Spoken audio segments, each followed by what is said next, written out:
BNP বড় একটি রাজনৈতিক দল। এই দলে কিছু বেড়া ভেঙে দুষ্কৃতিকারী ঢুকতে পারে, তবে আমরা সজাগ রয়েছি। কেউ যদি আওয়ামী লীগকে বিএনপিতে নেয় তাহলে তার বিরুদ্ধে কঠোর ব্যবস্থা নেওয়া হবে বলে মন্তব্য করেছেন বিএনপির সিনিয়র যুগ্ম মহাসচিব রুহুল কবির রিজভী।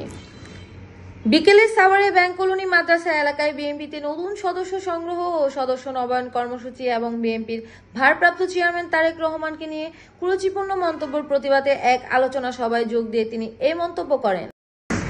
এ সময় তিনি আরো বলেন, দেশে খুন গুম বেড়েছে, মানুষের মাঝে উদ্বেগ বেড়েছে, দ্রুত নির্বাচন দিতে হবে।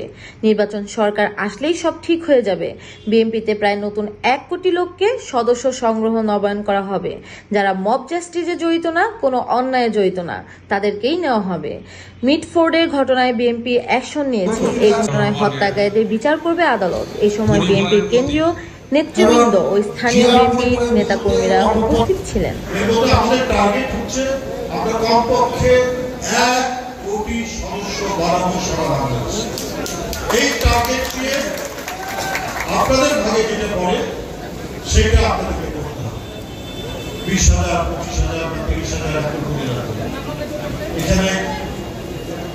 জেলা এবং উপজেলা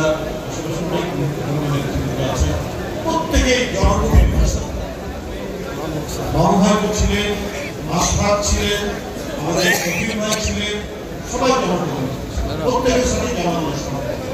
সুতরাং সমাজের মধ্যে যারা ভালো মানুষ, সচেতন মানুষ, যাদের কোনো কলঙ্ক নেই, যারা কোনো মব কালচার, হত্যা, ডাকাতি, ছিনতাই, রাজনীতি, চাঁদাবাজি, দখলবাজির সাথে কোনো সম্পর্ক নেই, এই সমস্ত মানুষ, সে কৃষক হোক, শ্রমিক হোক, সে বুদ্ধিজীবী হোক এলাকা, সে স্কুলের শিক্ষক হোক, কলেজের শিক্ষক হোক, মাদ্রাসার শিক্ষক হোক, পোশাক শিল্পের শ্রমিক হোক, মালিক হোক, সবকে আপনারা অন্তর্ভুক্ত করবেন, যাদের সমাজে সুনাম আছে, একটা ভালো ভাব করতে পারছে। তারাই হবে বিএনপির প্রাথমিক সদস্য। এই গেল একটা বিষয়। আরেকটি বিষয় হচ্ছে, আজকে আপনারা জানেন বিএনপি অত্যন্ত জনপ্রিয় একটি রাজনৈতিক দল, বিশাল পরিবারের।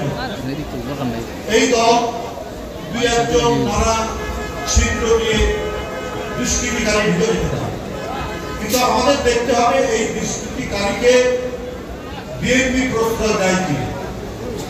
বিএনপি যদি প্রশ্রয় না দেয়, একটি পরিবার, সেই পরিবারটি একটি এলাকার উত্তম পরিবার, যে পরিবারে তার 4-5টা ছেলে আছে, সবাই ভালো, কিন্তু একটা দুষ্ট, একটা মা বাবার সাথে সম্পর্কিত, কিন্তু